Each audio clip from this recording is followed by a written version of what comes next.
Olá a todos que estão acompanhando o segundo episódio do Bielas Ideias, o nosso podcast de engenharia mecânica, que hoje vamos comentar, trocar uma ideia sobre o assunto da engenharia mecânica na exploração espacial. Junto a mim aqui na mesa, a gente tem a Maria, também apresentadora. Se apresenta pra galera aí, Maria. Meu nome é Maria, faço engenharia mecânica também, terceiro período. A gente também tem o João. Eu sou o João, também faço engenharia mecânica no terceiro período. E eu, que sou o Eduardo, também sou aluno do terceiro período de engenharia mecânica. Os nossos convidados de hoje são duas pessoas que eu particularmente tenho um respeito e uma admiração enorme. São nossos professores, são nossos coordenadores do curso. Ele, que é graduado em engenharia mecânica na Universidade Federal do Paraná, MBA em gerenciamento de projetos pela Fundação Getúlio Vargas, coordenador do curso, professor, palestrante, ele é tudo aqui na FAG. Sérgio Mota. Dá boa noite, pessoal, aí se apresenta pra galera, pra quem não te conhece. Olá, pessoal, boa noite. É um prazer estar aqui com vocês novamente. Também estamos aqui com o Murilo Honório, que é graduado em engenharia mecânica aqui na FAG também. E ele, durante o curso, também se especializou na área de segurança do trabalho. E hoje em dia atua na área e também é coordenadora adjunto do curso de engenharia mecânica. Boa noite, pessoal, tudo bem? Como está todo mundo aqui? Muito prazer em estar aqui fazendo parte dessa iniciativa de vocês. A gente fica muito feliz por vocês terem aceitado o nosso convite. Como eu disse, acredito que não seja só a minha opinião, mas a dos outros apresentadores. Duas pessoas que a gente tem uma admiração enorme por tudo que já construíram e tudo que ensinam pra gente todo dia. E eu acho que uma forma legal da gente começar o nosso podcast seria perguntar para vocês questão da exploração espacial. De onde veio toda essa curiosidade, todo esse afeto pela exploração espacial em si? Pode começar, Murilo. A minha resposta é cumprida, mas tudo bem. Vai lá. Sem problema. Eu faço parte do estereótipo do nerd, né? Então, a parte de exploração espacial, qualquer coisa que envolva espaço, para mim, vem de filme, para começo de conversa.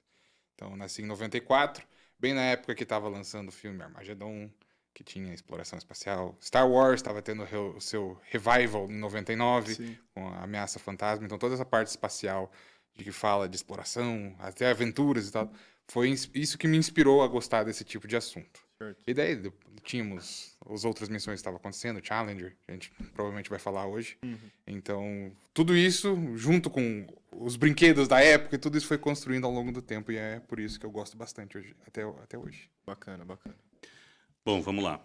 Minha paixão por indústria aeroespacial, por aviação, vem de longa data também, desde criança. Tá? Sempre gostei de ficar observando as coisas que voavam, tentando entender por que aquilo voava, por que não caía, por mais que de vez em quando algumas coisas deem errado, né? E o Murilo falou da Challenger.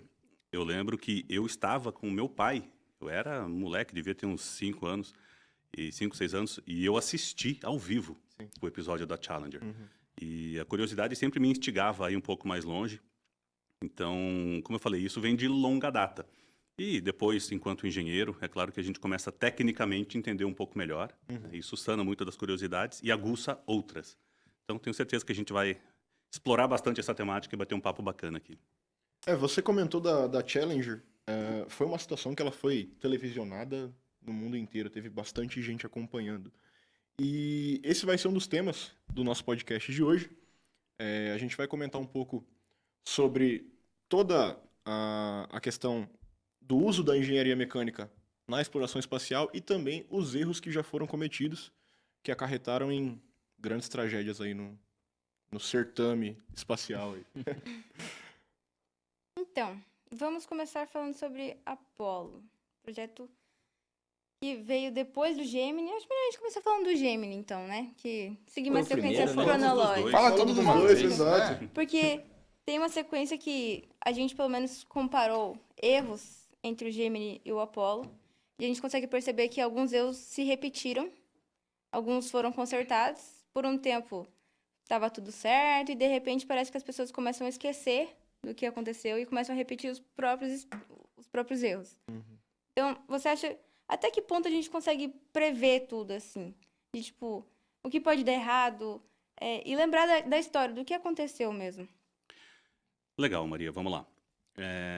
Eu sou um grande fã do programa Gemini, do programa Apollo, de todo o programa do Space Shuttle. E eu acho que quando a gente fala em erro, tá, eu vou me permitir ser o advogado do diabo, como eu sempre faço. Eu acho estranho a gente julgar como erro depois que aconteceu e que a gente sabe o que aconteceu, né?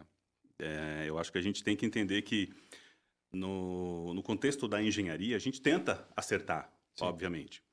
Mas eventualidades acontecem, situações atípicas, situações para as quais não estávamos preparados. Isso pode fazer com que um componente falhe, né? Isso gera uma sequência de outras falhas, um acidente, seja aeroespacial, seja aeronáutico. Ele não acontece por uma causa apenas, né? Uma sequência de eventos que precisam ocorrer em sequência. E, inclusive, eu trouxe aqui só a título de ilustração esse livro aqui, Failure is Not an Option. O autor desse livro, Jim Kranz, esse cara aqui da capa, ele era o diretor de voo da NASA, do programa Gemini até o começo do programa do ônibus espacial. Nesse livro ele conta muitos detalhes do que deu errado, dos acertos inesperados que eles também tiveram. Então, só para começar, eu acho estranho, a gente não pode dizer muito que foi erro. Vamos dizer, a gente hoje entende o que aconteceu. Mas eu não julgo simplesmente como erro. E você, Murilo, qual que é a tua opinião sobre isso? Falar que é erro é muito fechado, porque em retrospecto tudo fica muito claro, né? Foi ali que ficou, onde aconteceu alguma falha, qualquer coisa desse tipo. Mas, como você mesmo falou, eu concordo que a gente sempre tenta acertar. Vocês são estudantes. Vocês fazem o feijão com arroz na hora de resolver uma conta e às vezes não dá certo, não é verdade?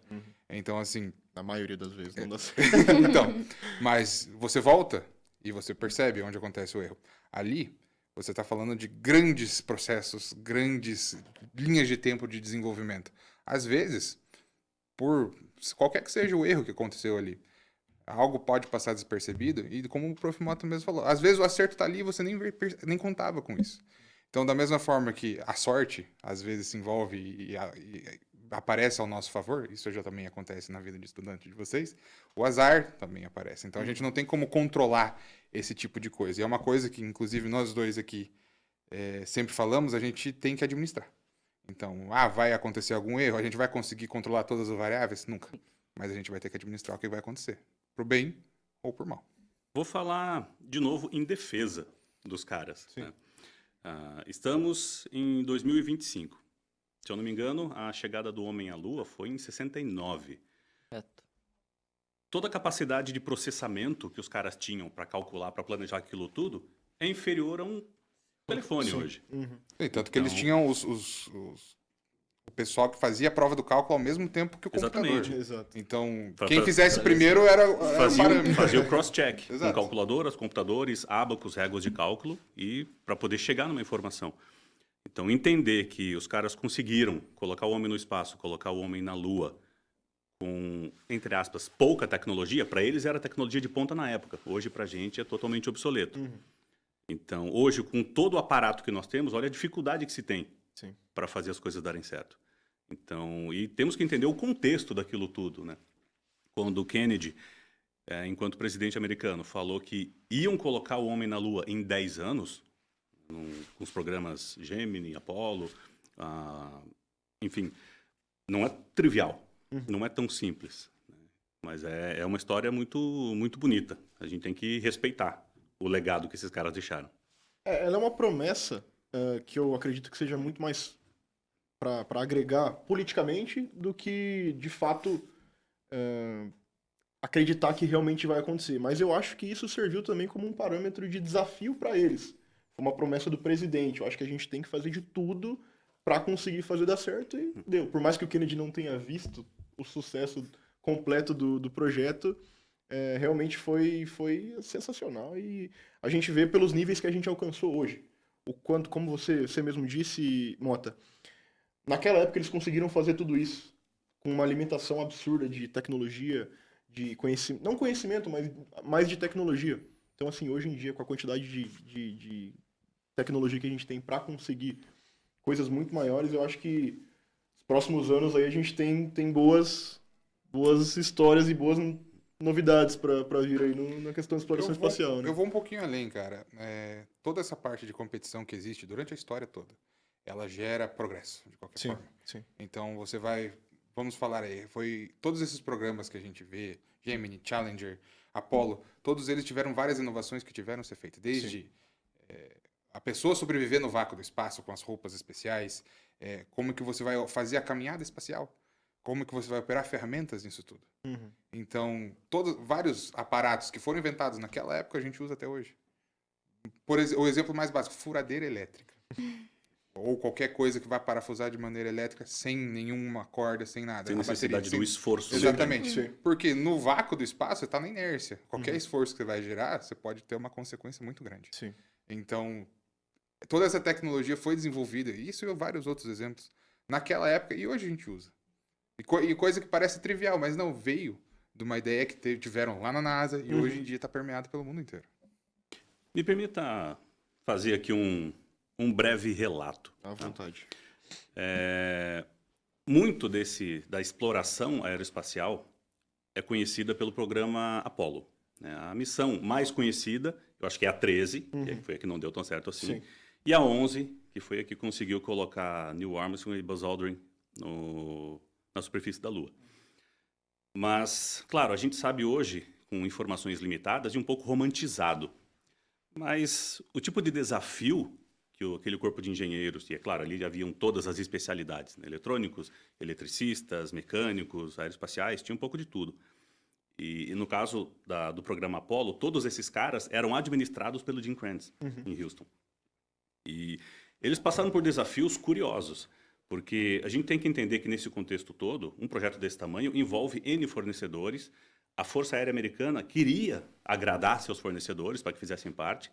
Então, a espaçonave da missão 13, ela foi feita por vários fabricantes. Os principais módulos eram o módulo Aquarius e o módulo Odyssey, que ficavam acoplados, cada um tinha o seu papel na viagem à Lua. Os dois chegariam juntos na órbita da Lua e o piloto, que era o Jack Swigert, ficaria dentro do módulo. O Jim Lovell e o Fred Haise, os outros dois, iriam no Odyssey pousar na Lua, voltariam, reacoplariam para voltar para a Terra. E esses dois módulos, um deles ficou sob responsabilidade da Grumman, que é uma das fornecedoras da Força Aérea, quem fabricou o F-14 por muito tempo. E o outro módulo ficou sob responsabilidade da Lockheed Martin. Então, ok, foi integrado e estava ali. Mas durante a crise que teve, quando houve a explosão do tanque de oxigênio, o módulo maior foi considerado condenado, porque ele não era mais habitável por não ter oxigênio. Então, o outro módulo, o menor, foi utilizado como bote salva-vidas. E foi dentro desse conjunto que eles continuaram, deram uma volta fazendo a órbita da Lua e voltaram para a Terra. Mas qual é o problema? O módulo que eles estavam era preparado para 2 pessoas, não 3. Então, a atmosfera ali dentro ficou saturada de CO2. E quando os médicos perceberam isso pela biometria, os indicadores de nível de CO2 dentro da nave já estavam altíssimos também. Eles estavam ficando embriagados por CO2. Então, a solução, ok, pega filtros de CO2 que tem lá no outro módulo e traz para cá. Só que como tinham sido feitos por fornecedores diferentes, o filtro de um era cilíndrico, do outro era quadrado. Então, você não conseguia acoplar. E os engenheiros se trancavam numa sala, lá em Houston, com componentes que eles teriam dentro da nave, plano de voo, meia, roupa espacial, elástico, qualquer coisa. Eles tinham que improvisar um adaptador de filtro. E eles fizeram, passaram o procedimento por rádio, os caras montaram e deu certo. Então, várias dessas soluções eles tiveram que buscar ao longo da missão 13. E numa pressão absurda também. Exato. Você tá dependendo da sua Exato. vida, tá dependendo daquilo. É né? daí que vem o título do livro, Falha não é opção. Porque até então, a NASA não tinha perdido nenhum homem no espaço. E a frase do Jim Kranz era: nunca perdemos um homem no espaço e não vamos perder sob minha gestão. Falha não é opção. Esse era o posicionamento dele. Então, eu acho interessante, até recomendo para quem quiser assistir hoje o filme Apollo 13, ele é da década de 90, com Tom Hanks, Kevin Bacon, Ed Harris e Bill Paxton. E assistam olhando o papel dos engenheiros que os caras fazem, porque é sensacional. O pessoal que estava no espaço não tinha muita opção do que fazer. Eles pediam ajuda. E o problema tinha que ser solucionado de alguma forma. Eu sempre brinco. Para mim, os heróis da missão são os engenheiros. Sim. Né? Nenhum demérito ao Jim Lovell e à tripulação dele. Mas os engenheiros são os caras que resolveram o BO mesmo. Aproveitando o gancho disso que você falou, prof, na questão de vários fornecedores formarem um conjunto completo. Você acredita, Murilo também, que o fato de você abrir todo esse fornecimento para várias empresas pode ter sido um dos erros da Apollo 13, da Challenger, por exemplo, que também ocorreu isso? O fato de você ter peças fabricadas em uma empresa e outros componentes fabricados em outras, que talvez no momento de colapso elas poderiam colidir uma com a outra, questão estrutural e tal. Se isso foi um dos erros mais fatais assim de todos os desastres que a gente tem no espaço. Eu tenho uma opinião. Dava pra ser melhor? Talvez. Uhum. Talvez dava. Pra fazer com mais compatibilidade, igual o exemplo que o Prof. Mota disse, de tanques de formatos diferentes, poderia ser padronizado e tudo mais. Foi o determinante? Talvez não. Uhum. Pode ter ocasionado erro, sim. Como a gente sabe, compatibilidade é uma das principais fatores que a gente tem que ter na hora de fazer algum projeto, alguma construção, ainda mais em ambientes extremamente hostis, que é na questão do espaço. Uhum. Mas eu acho que pode ter compartilhado um pouquinho dos problemas, mas eu acho que não foi tão determinante assim. O que o Prof. Mota me disse?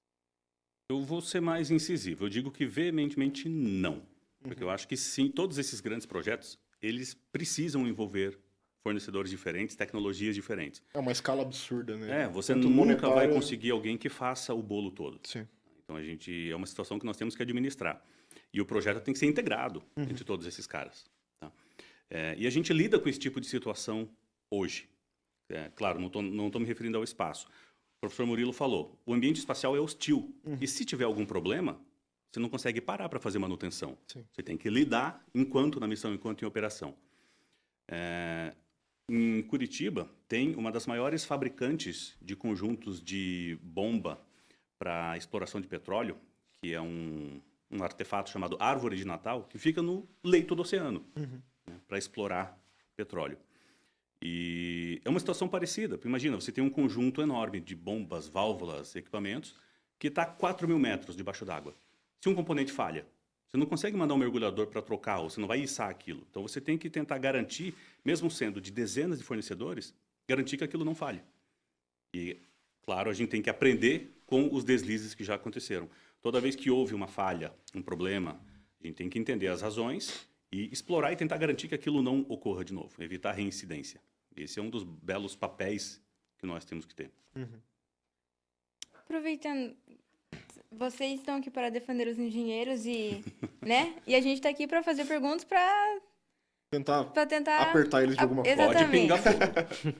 Vocês acham, concordamos, eu concordo que os engenheiros realmente tiveram um papel gigantesco nisso, né? Porém, vocês acham que pela pressão política, de tipo assim, tem que chegar em 10 anos ou tem que chegar primeiro do que nosso concorrente, alguns riscos foram ignorados ou foi falado para os engenheiros ignorarem tais riscos, mesmo eles avisando? Vocês acham que as pessoas certas estavam no comando? Tá no comando é uma tarefa muito difícil. É assim, você nunca vai conseguir agradar todo mundo. A gente que tá aqui na frente, eu e o Prof. Mota, eu sei que a gente pisa em alguns calos por aí, mas eu acho que faz parte do papel. A pessoa errada estava no comando? Não. Eu acho que ela estava tentando fazer o melhor do que estava sendo requerido dela. Isso ocasionou outros problemas? Claro. A gente sempre esbarra em problemas de gestão em que você tenta adiantar a timeline, que foi um dos casos que aconteceu a falha, que você tenta acelerar o processo e você acaba passando por cima de algumas verificações e tal. Mas temos que lembrar que o líder disso tudo tinha suas pressões também, ele não atua sozinho. Então ele estava tentando demonstrar que as coisas estavam acontecendo, tinha que fazer acontecer e tentar ser o melhor ao mesmo tempo. É uma tarefa muito difícil de você equilibrar. E alguma coisa vai ceder. Infelizmente, cedeu dessa maneira que a gente conhece nas histórias. Então, foguete explodiu, borracha falhou. Então, infelizmente, isso ensina pra gente também da pior maneira, talvez. Mas isso fica o aprendizado de que o que deve fazer ou não. Tanto que, no caso da falha da borracha, foi o que aconteceu de mudança de gestão dentro da NASA. Então, depois desse acidente, nós tivemos uma mudança cultural lá dentro, que nós não vamos puxar a timeline por motivo político.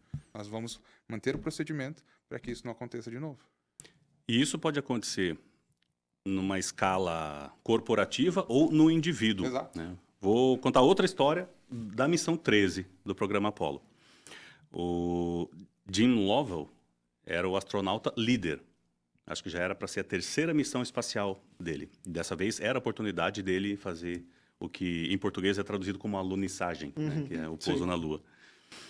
E a equipe era ele, o Jack Swigert, e havia um outro membro que foi substituído dias antes do lançamento. E a NASA não queria mais postergar o lançamento. Mas esse terceiro membro da tripulação, ele foi cortado porque ele tinha tido contato com um membro da equipe que tinha desenvolvido sarampo. Então, o médico do voo, o médico da missão, falou que não autorizaria aquele integrante a fazer o voo junto, porque havia um enorme risco de ele ficar doente e contaminar os outros. E jogaram essa bomba no colo do Jim Lovell. Então, ele, menos de uma semana antes da missão, falou, ó, Jim, é o seguinte... O carinha lá provavelmente vai ficar com sarampo. Ou você troca e aceita o Jack Swigert, que é que a gente está recomendando, ou você sobe na Apollo 15. Então, jogo para ele. Né? E daí, como era para ser a última missão dele, e ele sabia que o orçamento estava sendo cortado, que talvez sequer houvesse Apollo 14, ele tomou a decisão, chamou o cara e falou, ó, a decisão é minha, você está fora. Né? Enfim, aconteceu toda a missão e o cara nunca teve sarampo. Então, a pressão ocorre, seja no nível corporativo, seja no indivíduo. A gente tem que lidar. Vocês, enquanto profissionais lá fora, vocês vão passar por isso. Então, por isso que a gente aqui tenta sempre bater muito na tecla de que nada vale você ficar de rabo preso por alguma coisa errada. Então, e é difícil, você tem que manter postura, manter conduta. É isso que a gente espera dos profissionais lá fora. E aguentar, sustentar o próprio posicionamento também. Exato. Exato. Não sair de cima do muro e viver com a consequência daquilo, seja ela qual for. A gente fala muito sobre orçamento, toda a questão da corrida espacial, da Guerra Fria e tal. Isso é um grande problema na população estadunidense em geral. Gerava bastante debate na época se o governo investia muito na corrida espacial, sendo que às vezes poderia ser redirecionado para estudo, para saúde. Vocês acham, na opinião de vocês, que realmente foi um investimento, não digo desperdiçado, porque a gente conseguiu coisas absurdas naquela época, mas se poderia ter sido melhor projetado? Melhor projetado em que sentido? Assim, na minha visão, foi tudo meio às pressas. Depois do fim da Segunda Guerra, a gente tem o início da Guerra Fria, onde um queria ser mais do que o outro, um queria chegar primeiro do que o outro, um queria conseguir mandar um satélite primeiro do que o outro. E acredito que muitas dessas decisões poderiam ter sido tomadas de forma mais acertada se houvesse um planejamento um pouco mais calmo e com um pouco mais de tempo. Eu sei que naquela época era bem difícil, toda a questão política e tal, mas se o fato todo esse projeto ter sido feito de uma forma tão rápida, se esse foi um dos problemas para a questão de desenvolvimento de projetos e ideias assim para isso. O tempo é rei, né, cara? Se a gente tem tempo, a gente faz tudo perfeitamente. Sim. Naquela época, a gente tem que lembrar que não existia controle de timeline em momento algum. Então, a União Soviética fazia a sua jogada, os Estados Unidos respondia. Sim. E os Estados Unidos esteve sempre na defesa por muito tempo. Então, a União Soviética lançou Sputnik, mandou a cadelinha, mandou a primeira mulher, mandou... E teve todos os primeiros passos. E os Estados Unidos sempre ficou na defensiva. Sim. Imagino que na época, por estar na defensiva, eles queriam tomar a frente, tomar a ofensiva e se posicionar como é que eu posso dizer? Não é rei do mundo, não é a expressão melhor, mas... Eles queriam se posicionar como os melhores. Os melhores do mundo, exato. Então, pode ser que o tempo tivesse sido menor, se tivesse mais tempo, tivesse um melhor projeto, não teria acontecido tanto problema. Pode ser que sim. Mas a gente tem que entender que o jogo político, o posicionamento E por estarmos num momento de Guerra Fria, de tensões muito grandes, temos até o relógio do Doomsday Clock, que sempre falava, né? 2 minutos para meia-noite. Sim. Música do Iron Maiden, inclusive. É muito legal. Que fala, eles estavam sempre em estado de tensão de que o mundo poderia acabar. E eles tinham que fazer alguma coisa, tinham que se posicionar de uma maneira melhor. Por quê? Porque senão a humanidade, o comunismo, todo aquele terror que existia na época podia predominar. E os Estados Unidos ou a Rússia, ou a União Soviética podia perder. Então, o tempo podia ter sido melhor? Poderia, claro. Mas no jogo geopolítico, eles não tinham que se preocupar tanto com isso, eles tinham que fazer acontecer. A gente tá fazendo aqui a engenharia da obra pronta, né? É uma coisa que já deu certo e a gente quer, como a Maria comentou, a gente quer apertar vocês um pouquinho. Não, mas eu acho bacana isso que o professor Murilo falou, porque essa temática orbita um contexto geopolítico muito intenso. Sim. Porque a União Soviética estava na frente, com o primeiro satélite, o primeiro ser vivo, o primeiro homem no espaço, e os americanos não iam tolerar ficar para trás. E nesse contexto surge o desejo do Kennedy de colocar o homem na Lua. Que ia ser melhor de vez, né? Pô, vamos colocar o homem na Lua primeiro. Nisso a gente vai ser melhor e daí conquistava o espaço. E querendo ou não, é um critério de desempate. É um grande critério de desempate, exato. E assim, brincadeiras à parte, a gente tem até hoje muita gente que ainda não acredita que o homem foi para a Lua. Né? Não vou entrar nisso aqui porque a gente vai ficar mais 48 horas conspiratórias debatendo aqui, a gente vai acabar na Terra plana. Mas o contexto demandava isso. Então não era simplesmente o projeto aeroespacial.